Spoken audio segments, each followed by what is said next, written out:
Hi from me, Lauren Jaffe, and welcome to another episode of Derech Eretz. The law is vital to the proper functioning of society, and our society has many giant legal minds who have played a part in keeping the law alive in South Africa. Today we acknowledge one such person by paying tribute to the late Senior Counsel Dennis Cooney. And we learn more about the Constitutional Court by chatting to Mark Oppenheimer about his Concord podcast. First up, Rabbi Thurgood talks about the ties between Jewish values and the law.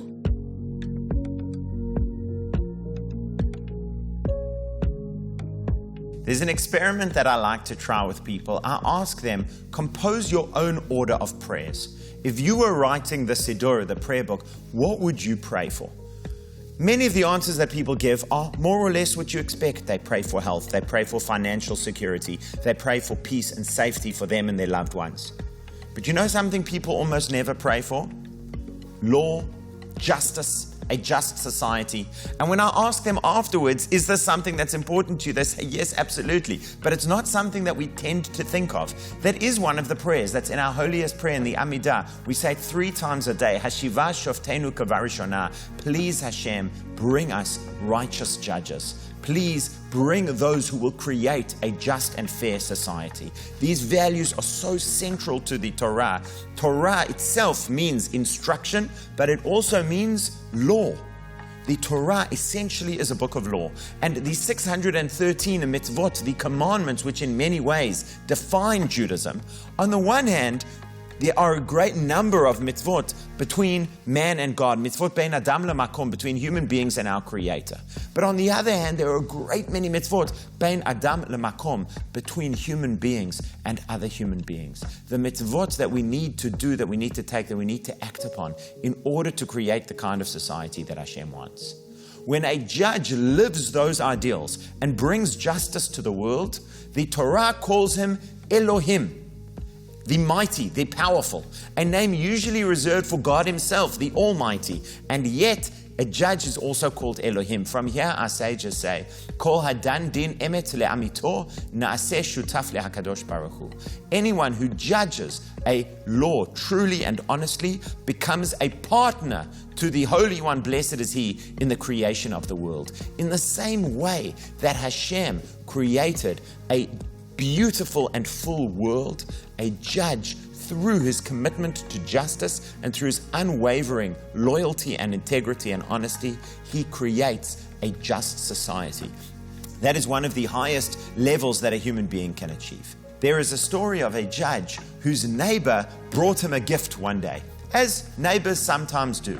The judge asked the neighbor, but is there anything in particular? He said, well, I thought I'll stop in on my way to the city. What's happening in the city? I've got a court case. The judge arrives in the city. He finds that he's the one adjudicating the court case. He recused himself. He says, I cannot judge this case because I have received benefit from this man who is my neighbor and who brought me a gift. We are expected to be absolutely clear that we can judge correctly, we can judge honestly. We must treat the litigants the exact same. We do not give extra honor to the wealthy over the poor. We do not give extra compassion to the poor over the wealthy. We do not play favorites in any way at all. We are not intimidated by the powerful. Says the Torah to the judges, Lo taguru mipnei ish, do not be afraid of any person. The judge is expected to be somebody who not only plays the role of Hashem in establishing justice in the world, but who comes with the courage of Hashem in not being intimidated, who comes with the honesty of Hashem in seeing to the heart of the matter and expressing the truth, and who comes with the integrity of Hashem in not showing favoritism and in judging every person favorably. Through this, we can achieve one of the greatest human ideals of justice.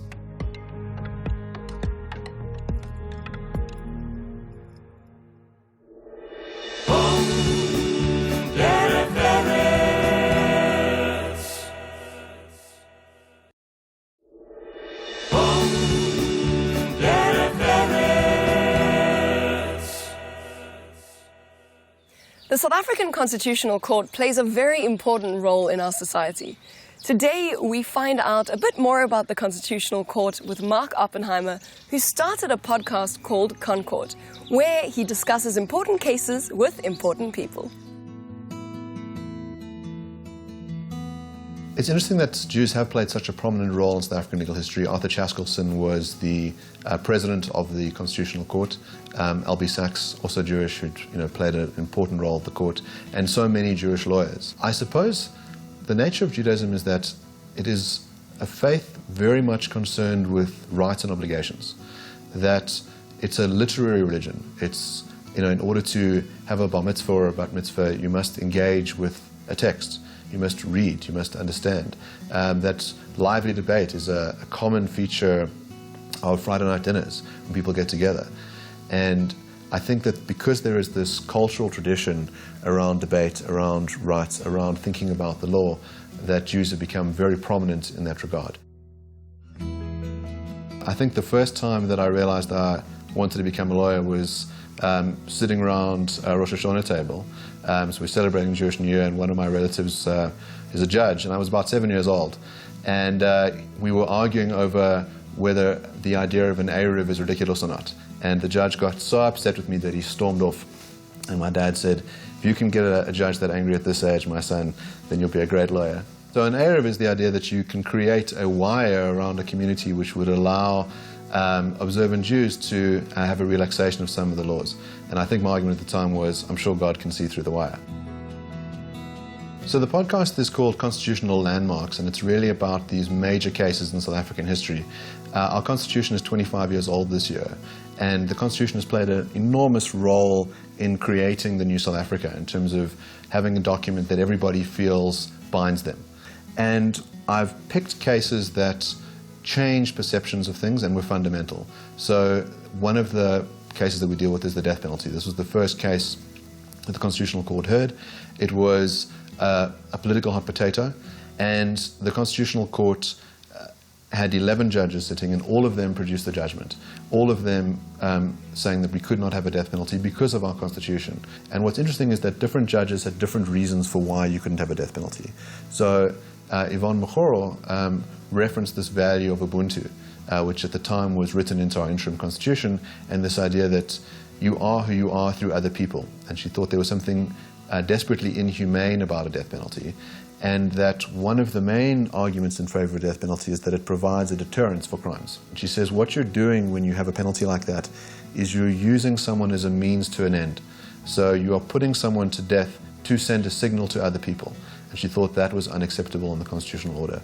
I then spoke to two of the advocates who were involved in that case, Gilbert Marcus, who's also Jewish, and Wim Trengove, who's regarded as one of the greatest advocates in South African history. And they had acted for those that were accused of murder and had been found liable for murder and were facing the death penalty. And it's amazing to have that eyewitness account from lawyers who were present at this pivotal case, this landmark case that really the reputation of the court hung on.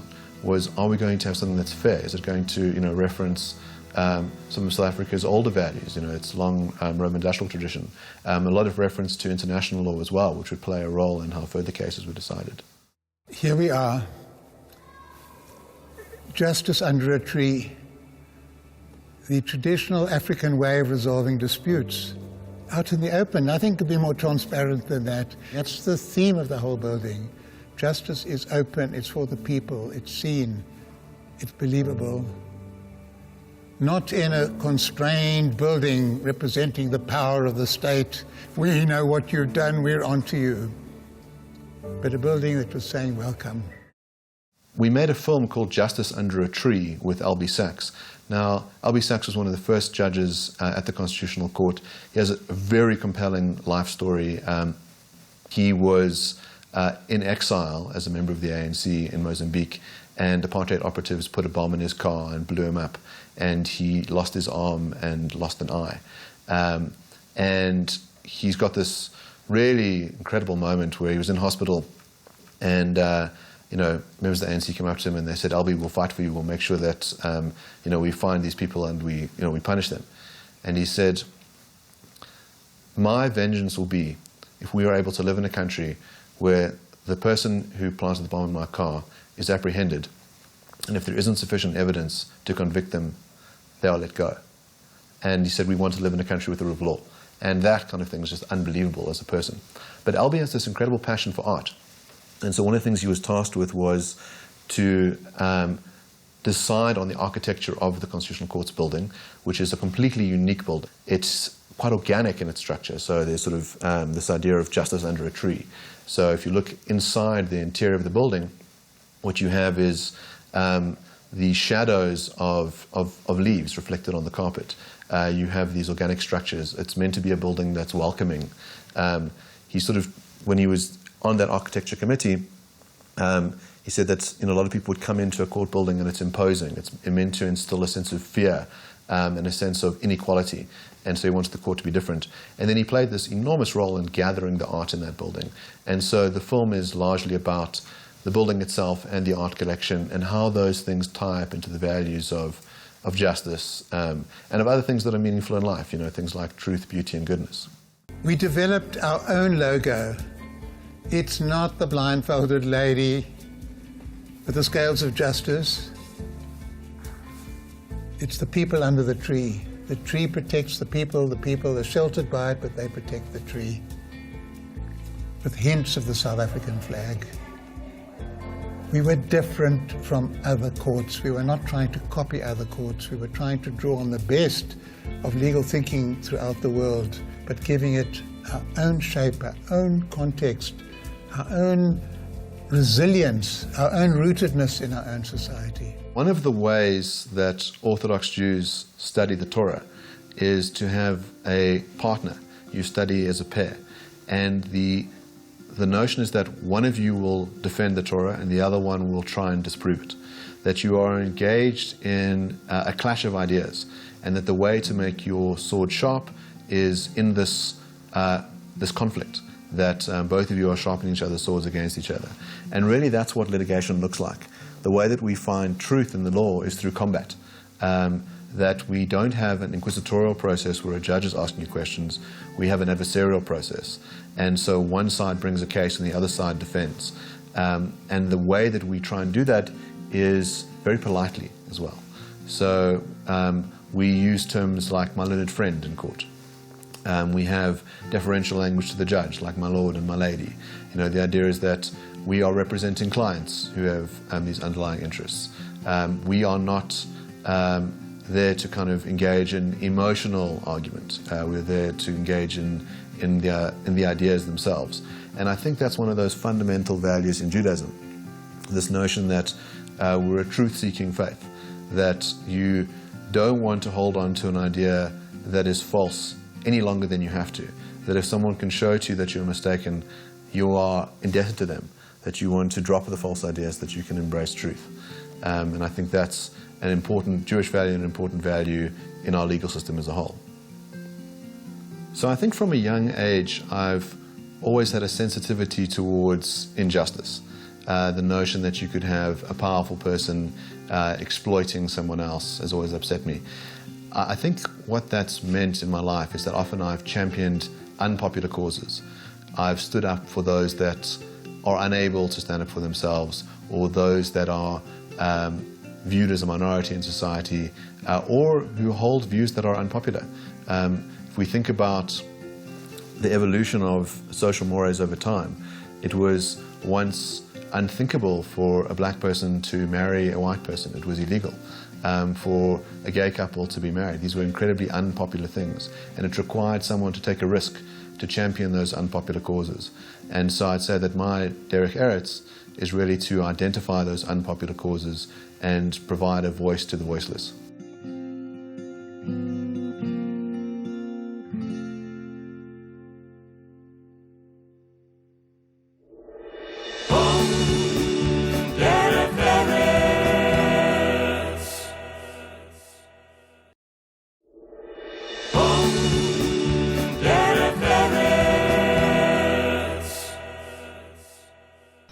The late Dennis Cooney was a very humble man, so you may not have heard of his name, but you've surely heard of his work. He had great impact within the legal world, especially when it came to fighting the apartheid system.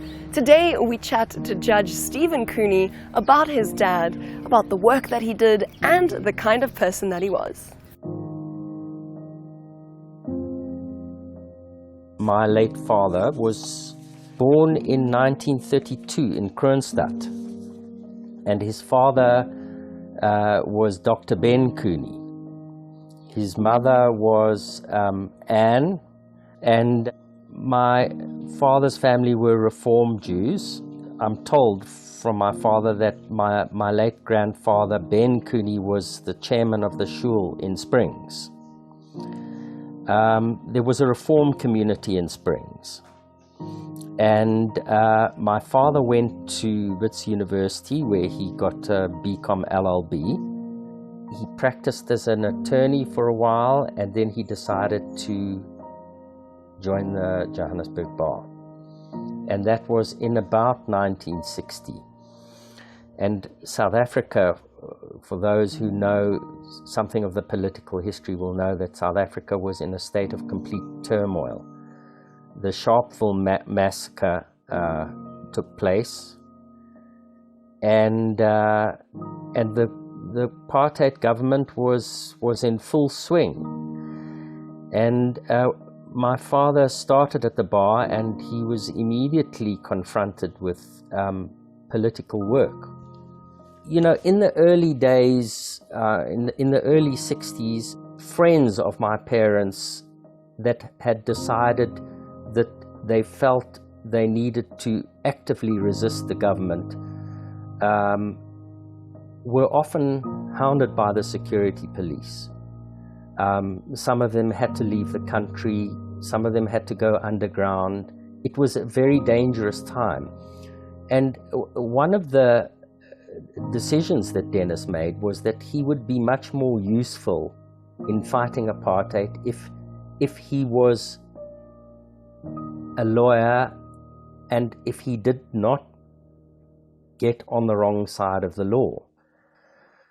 So, you know, I think that, and that goes for a number of lawyers. They decided that instead of being politically involved in actively resisting the government, they could use their professional skills to ameliorate the harshness of apartheid. Dennis did many cases, and I know he threw himself hook, line, and sinker into his cases. He did a lot of high-profile cases. I mean, he defended people like Barbara Hogan and Tokyo Tsetswale and Helene Pasteurs, and he was involved in the Agate inquest with George Bezos. He was the junior in the Agate inquest. You know, he was involved for a while in the Rivonia trial, but he was prepared to do run-of-the-mill cases in magistrates' court. Just ordinary people who were charged under apartheid legislation, and did a lot of pro bono work. He was prepared to defend people. If people didn't have money, he wouldn't turn them away. And he was willing to make those sacrifices. But I think the memorable moments for me is that Dennis and I discussed the law a lot. And he was a mentor to me. And he had that kind of legal mind where he was always interested in legal problems. And he always said, you know, he said, I'm not an academic lawyer. He said, my heads of argument don't contain copious references to cases. He would be content with one or two cases that said what he wanted them to say. But I think you know, a lot of his work and the way he dealt with his cases was from a perspective of instinct. He had a great instinct and a great feeling for justice and what was right and what was wrong.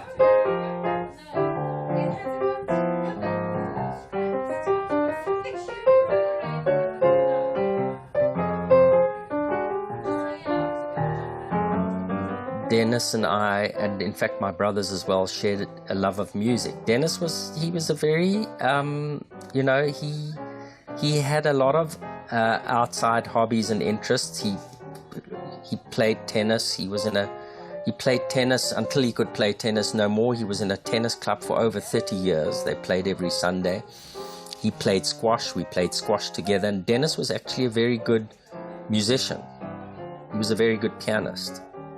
And he imparted his love of music and jazz in particular to his 3 children. And I became a pianist as well. So we used to play music together, and I would always watch him play. And I mean, that's where I got my love of music. I would watch him play as a child, and I would think, I want to play like that. It took me years and years and years to reach a level where I could finally say I had, learned to play a little bit like him. He was a total natural.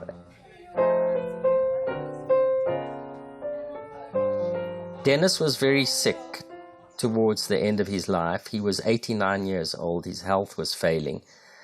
And I got appointed, I got recommended, I think, on the 5th of October last year. It was less than 3 weeks before Dennis died. But I know that he knew that I'd got this appointment, although he was very sick. And I just feel, I feel very honored and privileged to be doing the job that I'm doing, to be a high court judge.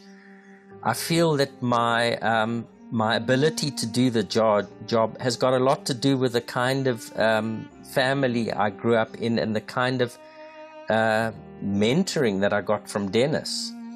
It in many ways equipped me to be the kind of lawyer and now judge that I am. So I feel like I'm carrying on his legacy. Dennis's Derech Eretz was never give up hope. Always fight for what is right, just and fair. Take courage in the fact that in the end, justice will prevail. Well, we've come to the end of the show for this week's episode of Derech Eretz. As always, we'd love to hear from you, so please send us a Facebook message at Derech Eretz Connect.